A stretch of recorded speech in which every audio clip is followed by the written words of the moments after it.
So let's get into the news. The first one is actually news for Corey because Corey didn't know about this. Disney 4 years ago, 3, 4 years ago, decided to do a streaming service, sort of, called Disney Movies Anywhere, where you would sign in with this to your iTunes account, your Amazon account, Vudu, and Google, and you buy the movies, the Disney movies, which then later included Lucasfilm and the Marvel movies. You bought it in one place, you owned it everywhere.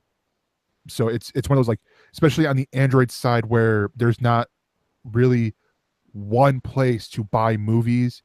It is a more separated out venture where iTunes, on the Apple side, it's, buy it in iTunes, buy everything in the Apple ecosystem, which was brilliant. Well, Apple's happy to let you buy it from Google or Amazon in their ecosystem. It's just they want their 30% cut. Yeah. So the beautiful thing with this is Disney has partnered up with Paramount and Lionsgate. Or no, sorry. Paramount and Lionsgate are the two holdouts of this. But they have partnered with everyone but those two for Movies Anywhere. They basically just dropped their name from the title. This is a new service that, much like Disney Movies Anywhere does. So I was actually sharing with B what I have available because they were doing. Google actually did an email. If you link 2 or more accounts together, you got 5 free movies, and there were some decent movies. Definitely in the free category for some of these. I think I've occasionally gotten free Vudu movies, similarly, where it's just like, here you can get Anchorman for free for no good reason, because you're probably not sick of seeing Anchorman yet. I did get one of those. I did get one of those with Amityville: The Awakening on Google, and it was surprisingly enough on my Roku Premiere Plus, where I was just like, I was trying to get this stuff linked together so I can just, go to Google Play Music or Google Play Movies and, watch the movies and all that stuff. And like, you want to do this one for this weekend? I'm like, fuck no, it's a horror movie. I don't want to. Damn it, I bought it. Well, bought it. They gave it away for free. Somebody's picked out his next guest topic on Podcast of Terror. But anyways. Turns out Amityville, that Amityville movie is a My Little Pony spinoff, and much like Going for the Record, Gregor picks his third movie that isn't a horror movie. But yeah, so the other movies that I picked, Big Hero 6, that were given to me, Big Hero 6, Ghost Team, the 2016 Ghostbusters, but the subtitle Answer the Call, the extended edition, Ice Age, and Jason Bourne. All in all, some pretty good movies that I got included. But I look here and I've got, 7, 14, 21, 25 movies altogether that I can watch. Purchases from other services added in. Purchases from other services. Or at least from Google Play, from the Google Play movies, that a lot of those are going to transfer over to other movie services. Some of them I've already seen, happen. Oh, and actually, I remember what movie it was I was talking about. It was Guardians of the Galaxy that I couldn't get to go through Ultraviolet because I was one of the people who was using Ultraviolet, which you mentioned before. Is that it was that competitor where it was, but it was like Ultraviolet was like sort of like the backbone to Vudu for a lot of it, because those worked together. But so this article from The Verge that we're going to link in our show notes, it points out some really cool things. That I think if you're not doing this yet, you as in Corey, or you as in the listeners like Growly Bear. Well, Growly Bear is not in the U.S., so we have to caveat that this may not work in other countries at this point. It's one of these things that it's movies anywhere except some locations, which is everywhere except here. Yeah. But here are some cool things. If you link it with Apple, you could get a lot of these movies upgraded to 4K for free. I'm doing air quotes around for free because there's the caveat of, and this is going to be a blanket statement for everything that I'm going to mention, you've already paid money to the studio for this movie. So a lot of these, it just sort of makes sense that you would get it. Now, the 4K one is a little bit of a stretch. Apple has been saying that previous purchases through iTunes, if it's available through 4K, yes, they're going to try to upgrade you to 4K for those films. Yeah. It's a push that they're making that a lot of the film industry isn't really into. And so my question would be, if this qualifies for that, and that's a big if you purchase something from Google and you start watching it through your iTunes, is it going to qualify to be upgraded to the 4K or not? That's first question, is if that's even likely. And second, would it then work if you watched it in a different service after that? Are they going to consider you to be a 4K owner? Is it some backdoor like when Apple did their iTunes Match years ago, and all the people who had been downloading stuff from Kazaa and LimeWire and everything else suddenly got to get legal copies of their songs by doing it through iTunes Match for $30 and uploading everything and then re-downloading it, and in some cases getting higher quality than what they had originally gotten from their downloads before. From reading this article, part in the article, it seems like it's just in the Apple side of things, but I could sort of see it going to, switching, going over to Vudu and to Amazon. But still, it is, like Beat is saying, it is better than nothing, because it's certainly great if you're an Apple owner of their hardware and you're in their ecosystem. Yeah. Or even if you've, like, for example, the author of the article gives the example of Live, Die, Repeat, Edge of Tomorrow. That was a title that they bought through Ultraviolet. And this is one of the movies that is in 4K that, would qualify for the 4K thing. But they bought it probably when it came out. But yeah, that's a cool thing. It's a smart business move. The other one is you can stream on 4 different signed-in devices at the same time. Great for families. Great for, the college, situation and stuff like that. The Movies Anywhere titles get perks like iTunes Extras and Amazon X-Ray when available. Basically, that's but that doesn't mean that Amazon X-Ray is going to work through iTunes. It doesn't mean that it's going to work through Google. So again, you have to choose your service and you get the perks of whatever that service is. So Apple lets you do 4K, Amazon gives you X-Ray, Google gives you the HEP. I don't know what Google's really going to give you. They'll just listen to you watch it and then record everything that you say. Yeah, you do, but you don't have to choose, because it's one of those things, like, basically you can, like, yes, you have the choice when you're watching of, do you want to use the Amazon X-Ray, and then you could go through and watch, and then, pause the movie, who's that actor, and, continue on going, or when they do the, like, clever little tidbits and stuff like that, or, which is the bigger one, the iTunes Extras. So, I mean, this is something that, you could theoretically purchase the movie through Amazon, watch it through iTunes with the iTunes Extras. Right, but that's what I mean. You have to choose which ecosystem you're going to watch it through, and that also, in some cases, requires you to have specific hardware, because you can't watch iTunes stuff through anything other than the Apple TV at this point. Yeah, and so you have to be in Apple's line to enjoy those perks. So just because you bought something in iTunes and you get all the iTunes stuff, you're not going to necessarily get those benefits if you try to watch it through your Roku, which doesn't stream iTunes, and it's probably the only service really that it doesn't do. The Amazon stuff probably isn't going to play maybe Google Play stuff, their Fire TV and everything.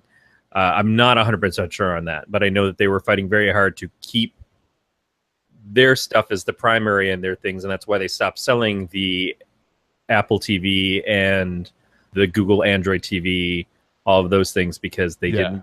They said that they didn't meet the requirements to be a good service for Amazon customers because they didn't have access to the things that Amazon didn't give them access to. Yeah, it's a little annoying because there's still infighting in this stuff, and you have to pick your war zone now more than you have to pick your artillery. Yeah. Some other important, various things is, one is obvious. TV shows aren't included because it is called Movies Anywhere. Duh. It doesn't work on rentals. Another obvious thing. You can, and like I said before, you can buy movies wherever you want or where they're cheapest. then the last three are a little bit more important. The Movies Anywhere app doesn't support 4K or high dynamic range movies, but other apps do. So that one I feel like could change here in the future, but it's not doing it yet. Movies won't play at all if your computer is hooked up to an external monitor that's not HDCP compliant. So for some desktop viewing there is that problem. Then the big one, this is a big one for me because someone, you can see my Blu-ray and 4K collection behind me here, including Spider-Man Homecoming, which I just bought this past week. One of the things I've hated is go to, and they give you the website, like SonyMovies.com/Sony Redeem, or Paramount.com/digital movie redemption code and stuff like that. Now it's just you go to Movies Anywhere website, enter the code that you get, you're done. You now have it all across the board. It doesn't matter where you are. That's the big one for me that a lot of people don't realize. The benefit of easy access of the thing that you just purchased. Yeah. Yeah, exactly. Because it's one of those where you're sitting there and you're like, well, I got to go through here, because it was always with everything before. With using ultraviolet, it was always a 3 or 4 step process. Yeah. It was, you go to their website, so like Disney, or whoever studio that they give you on the little download card that comes in the box. Then you type it in, like, okay, yeah, this works, and then you got to go to the Disney Movies Anywhere or Vudu or Ultraviolet or iTunes, Google, wherever you're going. I feel like there's still a lot of hiccups when it comes to stuff, because I feel that it's more convenient when I say go to sign into a service on my Roku, and it gives me the web link, and it says, okay, go to this link on your computer or on another device, and you go to Amazon.com/Roku, and then you type in the code that's up on your screen. That's great for me. It's very convenient for me. But if you're the person who's using the streaming box and doesn't have another device for whatever reason, and it seems a little ridiculous that would be the case, but if that is the case, then you're stuck. You can't get into the service. On the other hand, it sure as hell is a pain in the ass to have to type up my whole email address and long ass password, because I don't use the same password for everything, because I use a password manager, into a remote control on a TV screen, and flipping back and forth and stuff like I'm on an old goddamn Nintendo D-pad. So having a choice is at least something, and I'm surprised still that this hasn't been worked out by these things yet. We're still fighting with these things. Also, if I do have my cell phone and I've got my LastPass and everything on it, then I should be able to just like hold up my phone camera to the TV, and it gives me a SKU that I can scan, and then it lets me log in with my account that way. It should be even easier. There's always going to be hiccups on these things. They're not perfect yet. This is still imperfect because of the stuff that it's missing. It would be incredible to me if it included Xfinity, Comcast stuff, because my wife keeps buying movies through Comcast, and I keep trying to tell her, babe, if we get rid of Comcast, which I would like to do, especially if Sonic comes over to our neighborhood and gives us that gigabit that they keep talking about, you're going to lose all of these films that you've purchased. Comcast does not work if you aren't a Comcast subscriber. It's not like buying stuff from Google or iTunes or anything else. It's like you are in their ecosystem, and that's it. So I don't see them giving that up, but that would be where this would become beneficial for me. Otherwise, I don't buy DVD or Blu-ray movies anymore. I don't buy a lot of movies, period. I stream stuff more than anything, or at this time, because I've got Comcast, I watch it on cable. So it's not really something that I'm jumping up and down about, but I can see the benefits for many others, and it is a serious step in the right direction, because one thing that's always been said, I know that these things get more use and become more successful the easier they are for people to use them. And so why... you did just freeze there for a second, Corey, so we lost it. I'm sorry. No, you're good. it was a great point, and I feel like it was Comcast's way of going, shut the fuck up, you're gonna suck our dick as much as we want. Did you get where I was talking about what Tom Merritt said? I didn't hear you mention Tom Merritt. All right. So what I was saying is Tom Merritt basically said this. I've heard him say it the most, which is these things get more use and become more successful, the easier they are for people to use them. Yeah. So Netflix streaming made things really easy. So piracy went down because it was so easy to watch the stuff you wanted through Netflix streaming.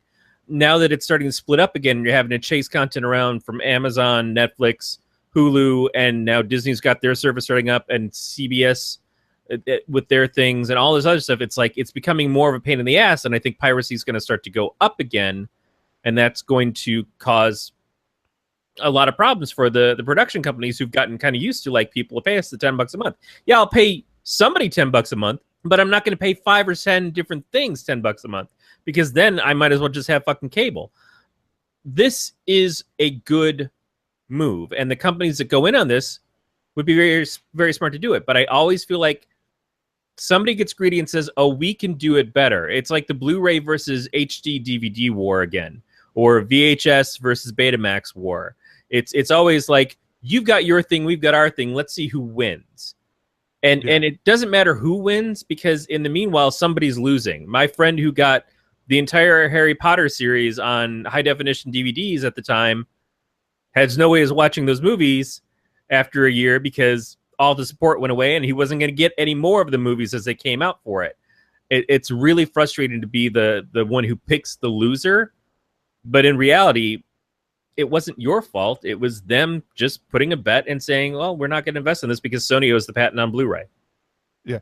And that's where I feel like Beat's hitting it pretty good. To be fair, this service sounds like they are actually trying to do it right. Which they are, but at the same time, Disney is pulling their stuff out of Netflix. So they're doing one thing right while doing another not wrong. It's probably best for their business, but for the people who've already been like, oh, I'm going to Netflix because I'm getting all these Marvel movies and all these Marvel shows and everything else.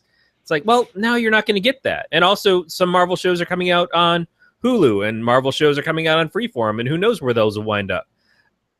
It's not that they're doing this for everybody yet. It's just they've got the clout to do it right now and get everybody in on their functionary thing. But it still paints them as the powerhouse. Well, I mean, because in a lot of regards, they are. I mean, they absolutely are. Yeah, because I mean, they've got. I mean, you think about it, out of the like a summer or winter movie draft, with the Night Attack, Frame Rate, Diamond Club guys do. How many of those movies are Disney owned because they are either Lucasfilm, Marvel, or even Disney themselves, or Pixar? I mean, there's a lot of things that they have that it's like you're sort of like, well, wait, wow, this is really interesting to think about. Yeah, but the hardest thing about being on top is at some point you get toppled, and it also makes it less of an importance for you to compete to the same degree that someone else can be much more innovative when they're number 3 or number 5 on the list instead of number 1 or number 2. Yeah. Those are the ones who can take risks and suddenly steal all of the attention away. Now, I'm not sure when that's going to happen. Right now, we're seeing companies that should be up at the same level fighting to hit that level of Disney and struggling in it because they're copying more than they're innovating. But at the same time, if we're just going DC versus Marvel, the Marvel movies to me are better because of how they have a sort of sameness, and what DC did of trying to be different didn't work out, in my opinion. Yeah. But I still think that when you factor in that, okay, one thing is now in control of so many different IPs and is now running the business of they're the streaming service that people are going to want because that's where all the really good blockbuster movies are. And on top of that, they're getting all the other people to kind of play ball with them. Then it becomes like Diamond distributors in comics, which is Diamond may have been the best distributor at the time And so it made sense that everybody kind of went exclusive to them when Marvel tried to open up their own distributorship and just do direct. So we lost Capital City and we lost a bunch of other places. But now you have creators being pissed off and wanting to sue Diamond because Diamond doesn't have to be good at its job. It's the only game in town. Or like if you're someone who creates, if you do ebooks and stuff and you're doing it through Kindle, you know, Kindle doesn't owe you anything. You know, they can change the rules at any point in time because they set the rules. And who the fuck are you to tell them otherwise? You just be damn glad that they let you put your shit into their ecosystem. Facebook and Pages. It's like, hey, bring all of your internet stuff to us. We're your best connection to people. They're already in Facebook, so come to us and we'll let you talk to your audience here. And then a year later, oh, by the way, if you actually want to talk to your audience here now, who's all gotten used to seeing you here, you have to pay us. You have to give us money to have your shit get seen, even though they said that they want to see your shit. It's always a problem when something gets too big and does too much. And Disney, so far, has been a company that hasn't really let that screw them up, but you just know it's coming. No, yeah, definitely. So the next news story that we got is that, speaking of DC Comics, the DC villain Deathstroke movie is in the works from the Raid director. He did the Raid in the Raid 2, I believe. So Gareth Evans is his name. He directed the Raid, which I've heard great things about that movie, in all honesty. And Deathstroke is the villain who first appeared in 1980 in the New Teen Titans #2. The character whose real name is Slade Wilson is an expert assassin with super strength and stamina. And he's been played by Manu Bennett on CW's Arrow. He's been in numerous, cartoon shows. He was the main villain for the Teen Titans cartoon show. And you look at this, and there's rumors that I'm not sure if he's confirmed that he's going to be in the Justice League, that Deathstroke is, but it was rumored that, he was previously cast being played by Joe Manganiello, or as I like to call him, Flash Thompson in the first Spider-Man movie, which, in all honesty, you look at the picture of him in there, and then look at him like in Magic Mike or in the Deathstroke, you're like, they don't look alike. Like you see some facial stuff, you're like, they look so weird. But he was rumored to be in the Ben Affleck starring and directing and written the Batman movie. I don't even think that was a rumor. I think that was confirmed for a while with the first Batman script that Ben Affleck was co-writer on with Jeff Johns, and Ben Affleck at that time was directing. And then it was later on, oh, now I'm not going to direct. And then it was, oh, we're working on a whole new script. And so they cast this guy who was looking so forward to playing this character, and suddenly he didn't have a movie anymore. So I'm glad that they're talking about giving him his own film. And while I'm not big on villain movies, and Suicide Squad aside, I just don't necessarily enjoy watching a movie centered on a villain. I'm not jumping up and down for like a Venom movie, which I also don't think is going to have anything to do with Spider-Man anyways. But Deathstroke is somebody who warrants enough story. It's just that what I remember being introduced to Deathstroke with was the Teen Titans and the Titans hunt and the Judas contract and everything else. So if you use it as an establishment to then have him jump off of that into something where he gets to play the villain for something else, it probably won't be Titans, since they're planning on doing Titans for TV at this point. I can appreciate that this would be something that they would do. And Joe Manganiello is, I haven't seen him in a lot of stuff, but what I've seen him in, I've liked him, and certainly personality-wise, in his real life, he's cool. Beat saying True Blood. Yeah, remember, I Ain't Got Time to TV. I think True Blood was the first Ain't Got Time to TV. Yeah, it was. I only done a couple, and because I ain't got time for that segment, but. I think he's perfectly fine, and I'm glad that he's going to get the opportunity to play the character. I don't know that this character would have worked in a situation of having him alone go up against the whole Justice League, although that has been a storyline in the comics before, but it was a slightly different league, and it was in a flashback, but it was pretty cool. One of my favorite scenes actually is when all of the Justice League, and this is more of a Bronze Age league of, I think, Elongated Man and the Barry Allen's Flash and Oliver Queen's Green Arrow.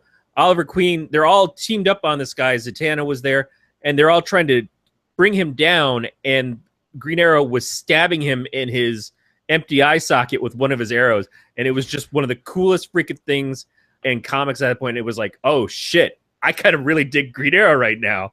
All that said, the DC film universe, we know, is still such a weird place. It's so amorphous. It hasn't really figured out what it's doing from what reports we're getting.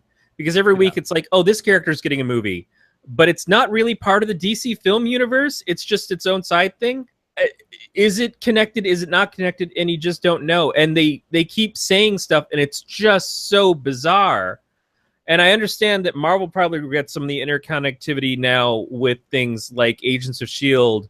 and Inhumans especially, because those things don't really work going towards the films. They're not at the same level. I wish Agent Carter would have done more, and certainly I loved the show, and I love Haley Atwell in the role, but because she was utilized in the show, I feel like they kind of got rid of her in the films to a degree, and that's really too bad. Although her storyline could have just ended in the first Captain America, and that would have sucked even worse. I see stuff like this, and is this character in the same universe as Ben Affleck's Batman anymore? Or is he in the same universe as Joss Whedon's Batgirl movie, or as the proposed Nightwing film, or any of these other things? And this would have been a great thing to do and say, hey, we're not utilizing you in the Batman movie, but we'll put you in as the villain in the Nightwing movie, which kind of makes more sense anyways, if you go back to the origins of the characters. Yeah. But they're not even doing that. So I don't know. At this point, it's as up in the air as the Captain Marvel / Shazam film, where we can't call him Captain Marvel anymore. I look at this in a slightly different way. Looking at the Marvel, because this is what I always give when I'm talking to people about the Marvel Cinematic Universe, is one of the things I love about it is that no two movies are the same. And we give the example of, you want a heist movie in here with superheroes, you go to Ant-Man. You want a political thriller, you go to Winter Soldier, and all that. I feel like you look at who the director is and what he's really known for with the martial arts film The Raid and its sequel, and they both have such unique, ambitious fight sequences. And you look at a lot of the things that he's done, and it's this thing that it could be DC going, all right, let's get different people who are going to tell stories in different ways, because that's what, like I think they're realizing now that what made Marvel successful can make them successful too. And it's fine that they're using it, because we're going to get great stories out of this, in theory. And that's don't do a connected universe just to do a connected universe, because then you're going to lose track of the characters. You're going to lose track of who these characters are and what they're supposed to be. But yet do a good assassin type movie with Deathstroke here, with a guy who does really ambitious fight sequences and is known for doing, films that have such ambitious fight sequences, as opposed to the target practice ricochet thing that we got with Will Smith's Deadshot in Suicide Squad. No, I agree. That's definitely what I want, is to have films where the characters feel like they're honest to the character that they're starring. I've argued, obviously, that I did not enjoy the take that Zack Snyder had on Superman in the DC film universe. We'll see what with Joss Whedon's assistance, Justice League turns out to be like. I still look at the films, and it's all still very muddy and weird to me, and doesn't feel like Justice League at all. But I do see a lot more humor and fun in it, which is perfectly okay. I'm just, it's going to be hard for me to become satisfied with where these things have started. Yeah. But at the same time, yeah, absolutely. if you're saying, oh, we want to do a Deathstroke film, it's strange to me that that's a movie that you're kind of putting out so early, but then so is Suicide Squad, and so are some of the other choices, and none of them are bad. And if you're going to do it, then this seems like a good opportunity to do something with Deathstroke. I just also want to remind you that what works about Marvel is not just that all of the films, not all of them, but most of the films are different or have different styles, but they can still have the same characters be in those different films with each other, and they still make sense. Captain America is in the political thriller of Winter Soldier, and he's in the classic feeling of World War II in the first Avenger, and then he's in the Avengers movies, and he feels consistent to himself all the way across the board. But then the way that he's utilized, because of the different situations and the different films he's in, feels honest too. And they all get to be their own thing while still being true to him, being true to Iron Man, being true to Thor, Black Widow, and all of them. And I love that. And so it's not just, oh, we need a character to plug into this. Okay, well, we're going to put the Hulk here. Well, the Hulk makes no sense at all because this totally goes against his nature and his demeanor and everything else. Well, it doesn't matter because we've got the Hulk. We're going to use the Hulk. Okay, I really felt like the story called for, say, Valkyrie, but sure, now we're making it a Hulk story, which is not to put any slams on Thor Ragnarok, which looks awesome. But again, Thor, you see Thor in the first two Thor movies, very different movies from at least what we've seen so far of Thor Ragnarok. Yet you look at Thor Ragnarok and you think, but this is the Thor that I followed all the way across. I don't see him as a different character. I just see this as a progression into something else that looks a lot more fun, which is great, which is absolutely great. I hope that DC lands this stuff. I really want them to succeed. Again, I've always been a DC person more than a Marvel person when it came to the comics and the characters.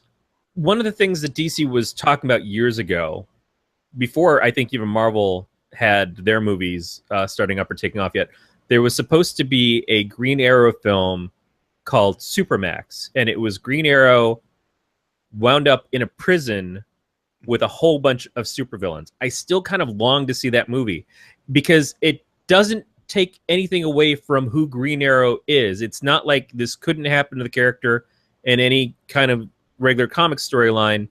It just seemed like a great situation of taking a superhero, putting him in that, and it sidesteps we have to get his origin story. It sidesteps all these tropes that superhero movies were already, we had built up expectations of what they were. This is another thing where I could have seen that working. Yeah. And Suicide Squad on paper was a perfectly good idea to try to do when it gave them an opportunity to do something that hadn't been done before. Yeah, that's sort of where I feel like DC's trying to do, instead of setting up their heroes, because then it's like we would then need or be expecting backstory, doing villain pieces that have hints of the heroes in there eliminates that need. That's what I'm getting at with, or feeling like is happening with these whole, because we got the Flash and we got Batman in Suicide Squad. Theoretically, we would get Batman or Nightwing or some of the other Teen Titans in a Deathstroke movie, depending on how they want to do it, of course, to where it would help alleviate, to compare it to Marvel. One of the reasons why Spider-Man Homecoming is my favorite movie is they didn't do the origin. It's a selfish reason on my part, but when you've seen Uncle Ben die twice and you've seen two different actors ugly cry, well, Tobey Maguire cry, and then Andrew Garfield, I believe he did more ugly crying with Uncle Ben dying. You're like, well, do we need to see it again? No. And yeah, so they distilled everything that you love from Spider-Man, and they got rid of the excess that you would normally need to tell that story. The classic, I told you that story so I could tell you this one. And at this point in time, it's like, no, just tell me the good one. Get rid of the prologue, just get me to the hits and make that happen. And I would probably be far less critical of this if I didn't feel such disappointment in the DC film universe so far. And so I have to adjust my thought process, because every new movie that they do is still an opportunity for them to prove themselves. And it's far better to look at it that way than it is to say something like every new movie that Marvel does is me waiting to see them screw it up. I would rather see success than failure. Mm-hmm. Even though I'm a guy who rants and does reviews online, it's amazing to think that that's a possibility, that I'd be rooting for somebody. I have to see that first thing that pulls me in happen before I can be more behind it. And I would argue to some degree that Wonder Woman was that. I didn't love Wonder Woman as much as I had hoped to, but the problems I had with it were far fewer and far lesser than what I was having with the other DC movies. And mm-hmm. Even before that, Suicide Squad to me had a lot of things that I enjoyed, even though I thought it was a terrible movie and not at all concurrent with the characters themselves in some ways. In other ways it was. But it just kind of all comes together into a big old mess. And Beat is mentioning that it was 20 minutes too long. I guess if they had cut out the video game openers for all the characters, only the characters that mattered, and the one that that didn't matter didn't get a video game opener and died 5 minutes into being on screen. I can piss and moan about what they've done in the past, but it's better to acknowledge that even as far back as Suicide Squad, I felt like maybe they were moving in the right direction. And it's possible that my frustrations really all stem from the creative force behind those first two movies, who is still a part of this upcoming movie. And that's going to be not so much a strike against it, but a problem for me, possibly, of enjoying it. And I don't want to say that he's incapable of making a good film, because there were parts there that were there before we saw Joss Whedon get involved with it that looked like it could have been on the right track. We just have to see where that track actually leads us. I feel like I want to end on this. I've talked with this about Justice League with other people, people at my church, and because of the situations that happened, and Joss Whedon stepping in to help, finish the movie, finish principal photography and reshoots or whatever it was. I feel like a lot of people are going, especially with how a lot of the TV spots are going, where you're seeing a lot more quips and humor in the movie. There's a big part of me that, with interviews or behind the scenes, on the DVD, where, or like the director's commentary, which honestly, I would love to hear that director's commentary of Joss Whedon and Zack Snyder talking about this movie. But that's just me, because I agree with you on a lot of the things, but I still respect Zack Snyder for what he does here.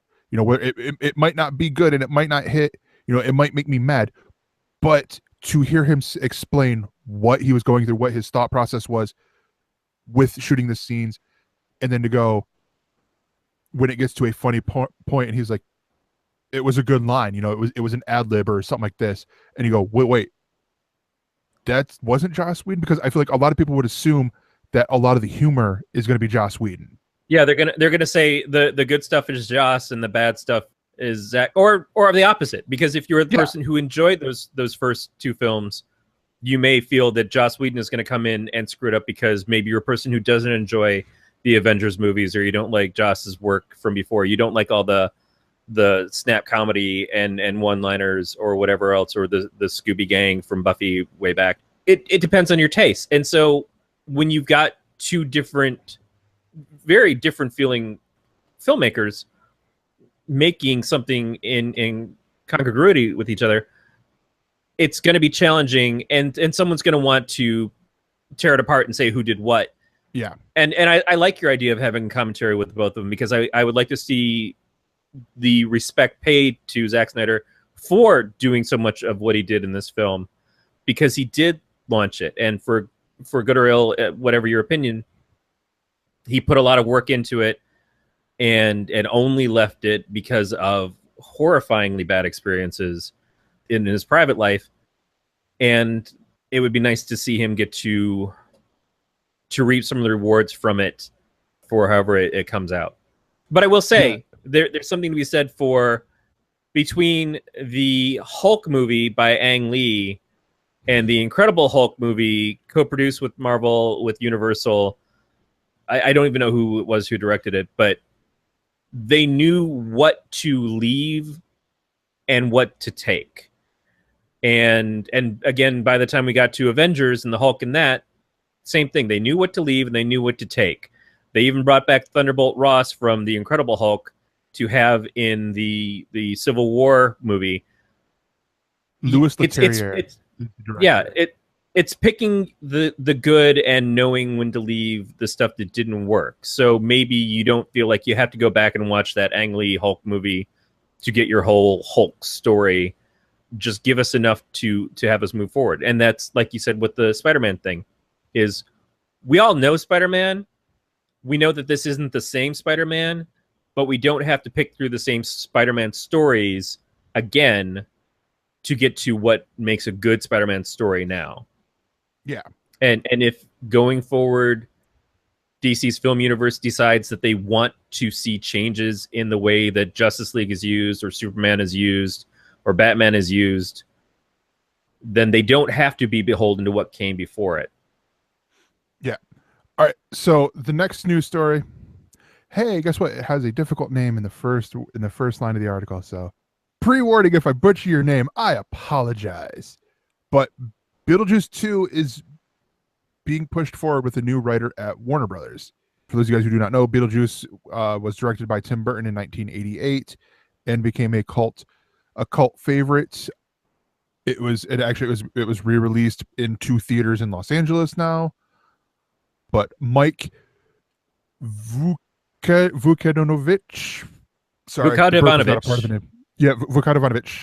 will rewrite Beetlejuice 2 for Warner Brothers, a project that will be that has been gestating and has been a repairing of Tim Burton and Michael Keaton.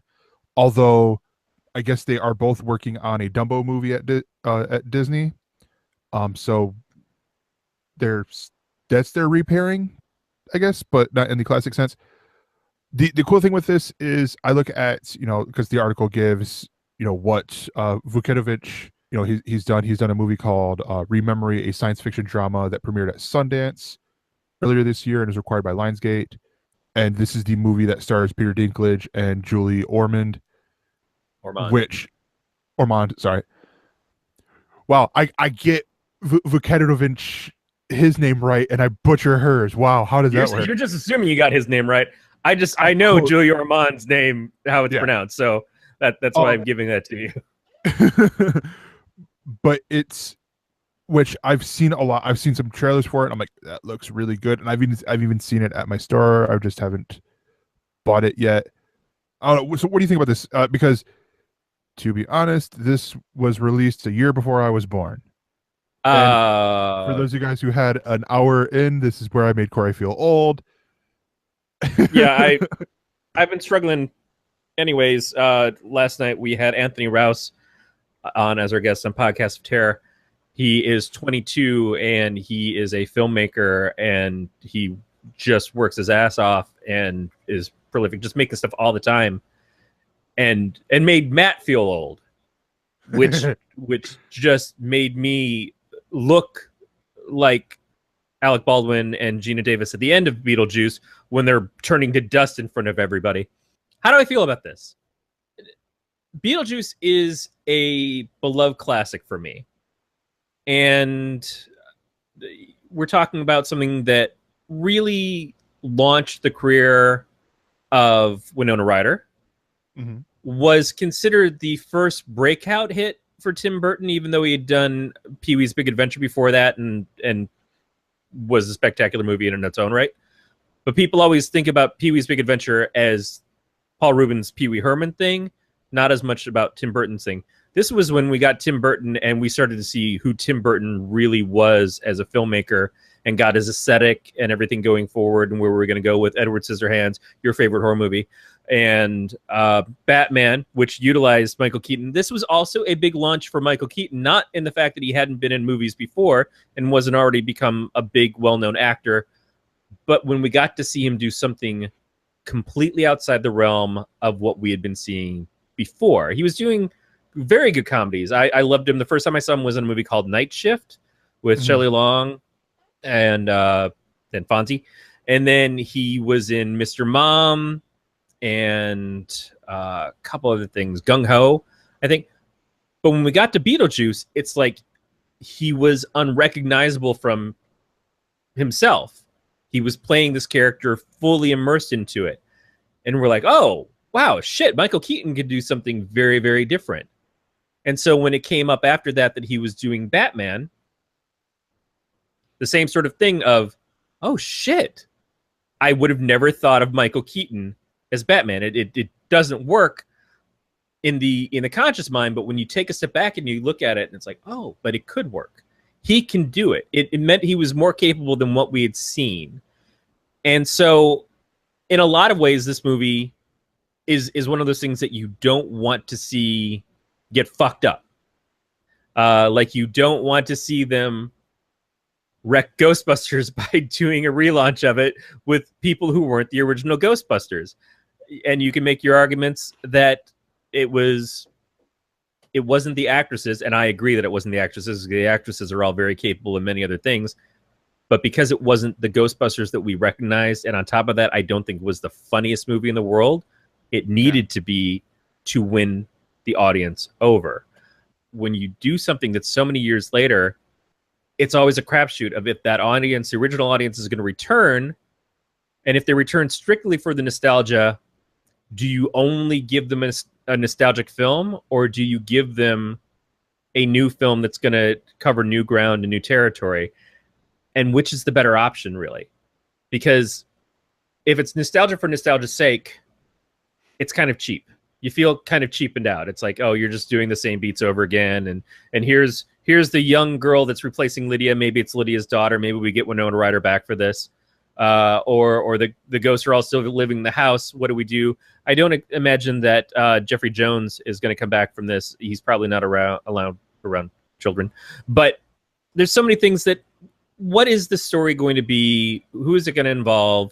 Is it just Beetlejuice himself in a whole new situation? And that's up to the screenwriter and the director and everything. Again, it's hard to say at this point without knowing anything other than the fact that they're hoping to do a Beetlejuice 2. I certainly think Michael Keaton can pull it off.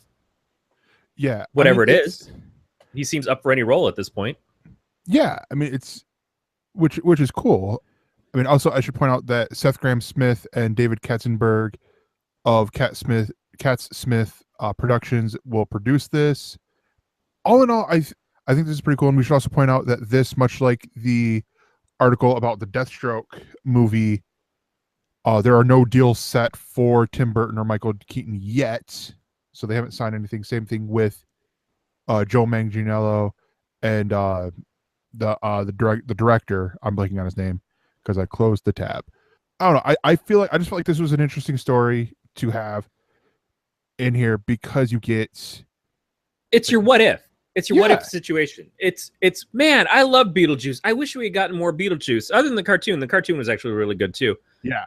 Oh man, if we had gotten a Beetlejuice 2 20 years ago, who knows? Because we got a Ghostbusters 2, and people will tell you, and they'd be right. Ghostbusters 2 was not a good movie, especially as a follow-up to Ghostbusters. But in hindsight, I love Ghostbusters 2 because it was the sequel to Ghostbusters, and it had the whole team back together, and it had its moments. I guess this sort of brings up an interesting question that we're sort of going around here. can a movie show, property that's reached cult status, can it come back and do better than what it originally did? It depends on the goodwill. It depends on the goodwill of the audience and how they feel about you. For instance, we just had our 5th Pirates of the Caribbean movie. Now, those first 3 Pirates movies did amazing. The 4th one came out, and I don't think anybody even remembers what it's about. It just didn't have Will and Keira Knightley's character. I can't think of her name, but Elizabeth. Thank you. And the 5th one came out playing the Lego game. Yeah, and the 5th one came out and did nothing. But if the goodwill had still been there for the creators, and I think Johnny Depp is not in a place where people are really loving Johnny Depp right now, maybe it could have done better. You look at Twin Peaks, the revival on Showtime, and even though it was nothing like the original Twin Peaks TV series, it had far more in common with the Twin Peaks movie and was, just let's face it, purely David Lynch. It was Lynch at his lynchiest. People were super excited for it. Now, I think some people went away disappointed because they liked the show. I liked the show. I liked the books based off the show. I liked the soap opera silliness. So I'm not sure how I'm going to react to the new series yet. I still haven't watched it. I'm waiting to get to that. But some people loved it because of the art and because it did give us a follow-up to characters that we love, like Dale Cooper.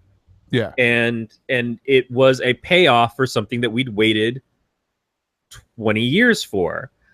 And that's great. So it really depends on how do you earn the trust of the people to get them to want to come back.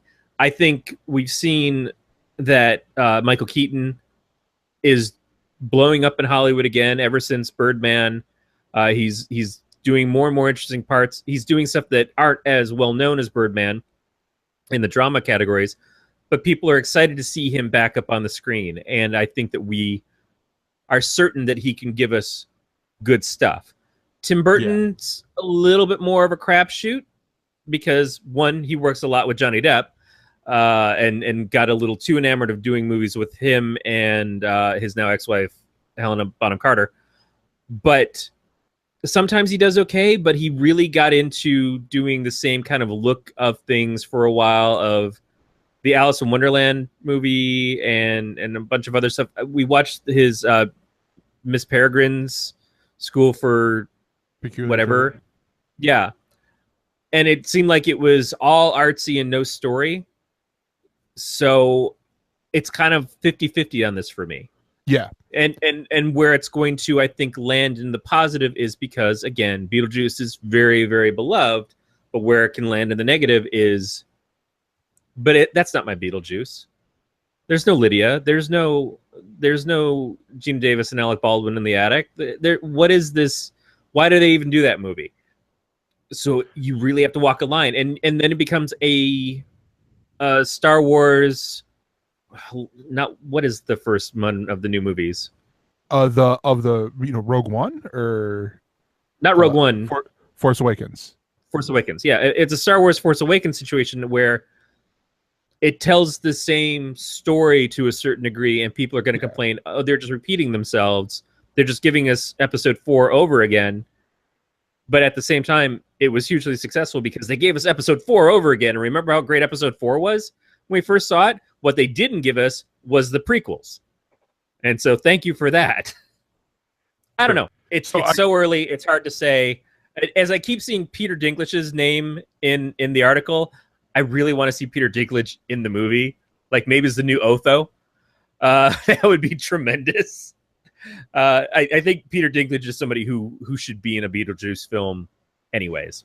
The next story, there's talks of the team who did Logan. The team who did Logan, the Wolverine movie from, was it last year or was it this year? This past year. It was very recent. They are looking at doing a Laura spinoff, and it says finding the drama in Wolverine's goodbye. Laura was the character X-23 from the comics who replaced Wolverine in the comics up until, well, she still is Wolverine right now, but we have seen the return of Logan in the comics very recently. Mm-hmm. And her character survives, whereas Hugh Jackman's version of Logan doesn't. So they have an intent now of doing a spin-off film with her character and kind of being the continuation of maybe Logan's themes, Wolverine's themes, which is not with the X-Men. And his standalone movies have been all over the map. If you go back to X-Men Origins Wolverine, don't. And then if you go to the Wolverine movie, maybe you don't do that one either. If you just go to Logan, well, Logan's going to kind of rely on you seeing all the crap that came before it, honestly. Yeah. But it was a much better take on everything. Yeah, here's honestly what I would say with Logan. You have a movie, you have an X-Men movie, you have a Wolverine movie that it is a Logan who has seen a bunch of shit. Has everything, all the other previous X-Men movies has happened to him. Yeah, I would be weary too. Yeah, I feel like that from watching it.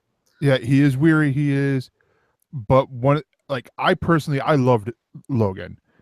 I loved the tone. I am a little bit surprised because I bought it in 4K. I have not seen the 4K copy yet, or the Logan Noir where they did the whole thing in black and white.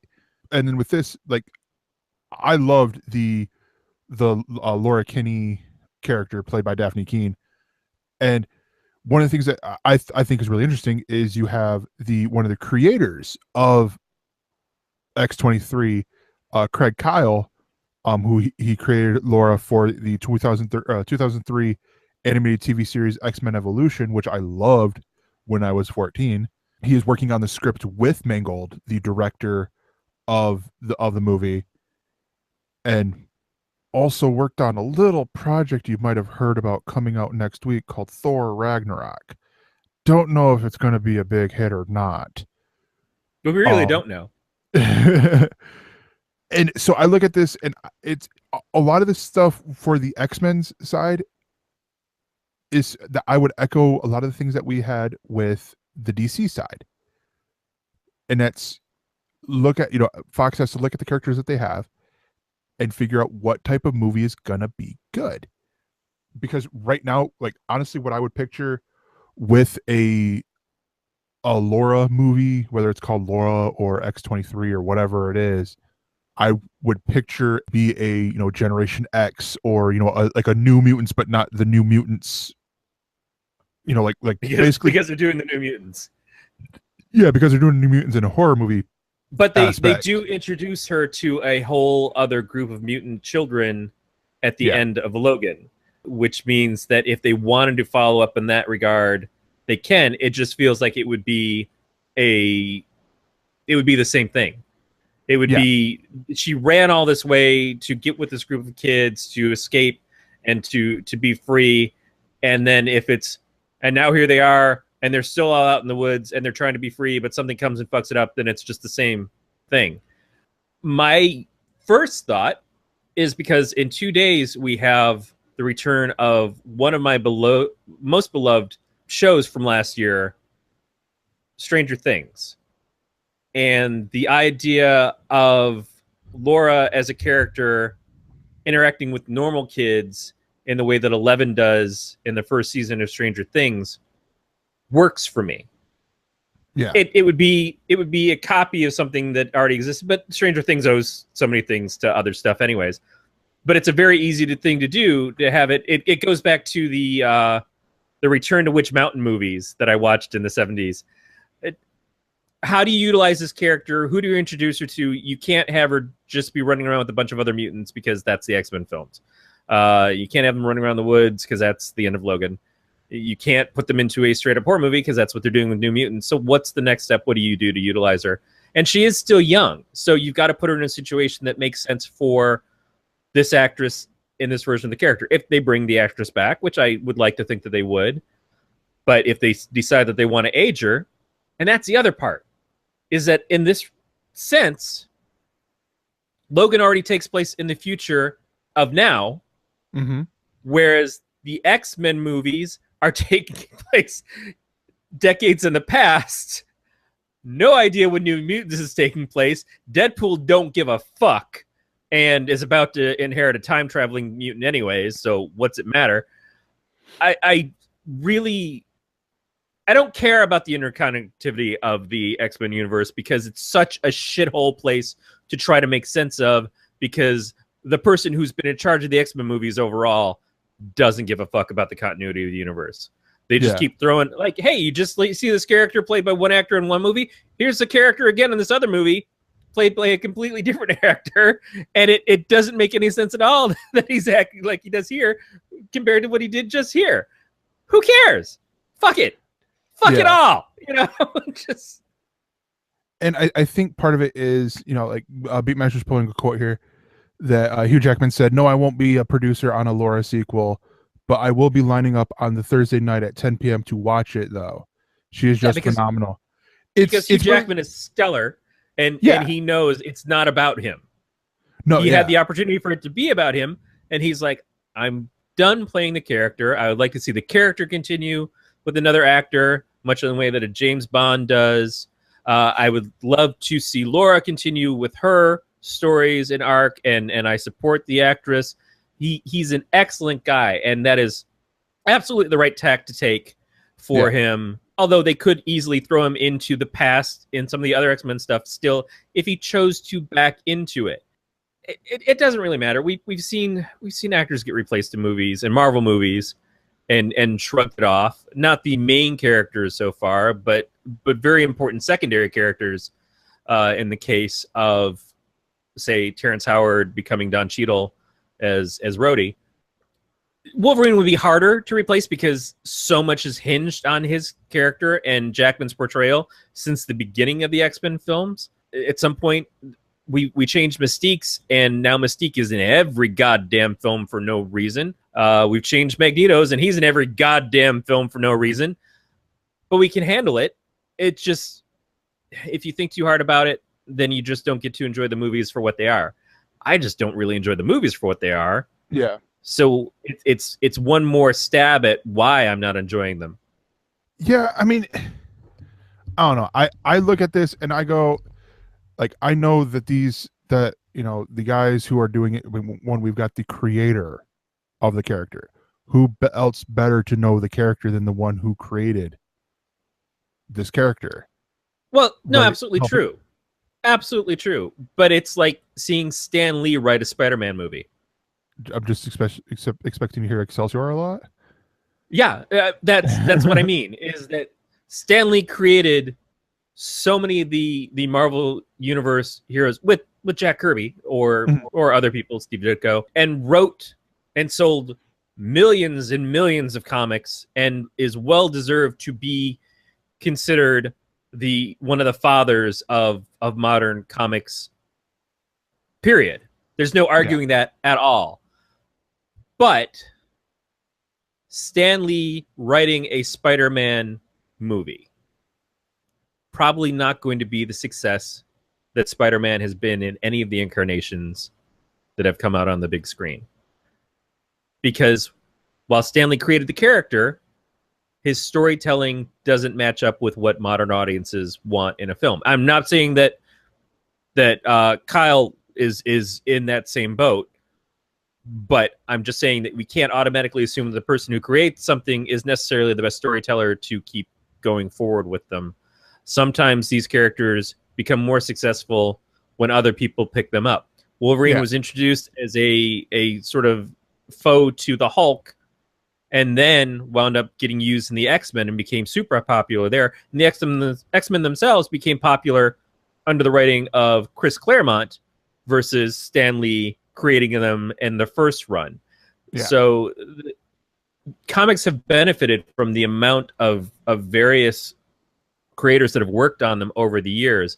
And while I always insist that you have to be true to the character, obviously growth happens because of the changes that are introduced by each different person's take on a Batman or a Superman or a Wonder Woman or whatever.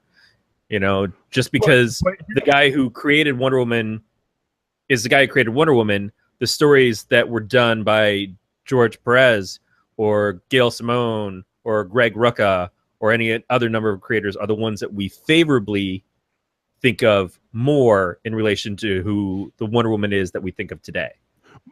Well, true. But what I'm getting at is because you don't see a I'm trying to think. I think Kelly Thompson is currently writing all new Wolverine. Actually, I think I have one of my downloads. I could have checked, but and you don't see these people who have written, like New York X and everything that has used Laura. Charles Soule has used it. Has used her. Joe Quesada wrote New York X, actually. Joe Quesada and all. But so you don't see them helping with the treatment. So what I'm saying is, like it does, in my opinion, it does make sense that the guy who wrote on Thor Ragnarok wrote. Oh yeah, no, absolutely. But just remember, Mark Guggenheim, if I recall correctly, was one of the writers for Green Lantern. And this morning I took a shit. What's your point? Sometimes people take a shit. Sometimes people take a shit.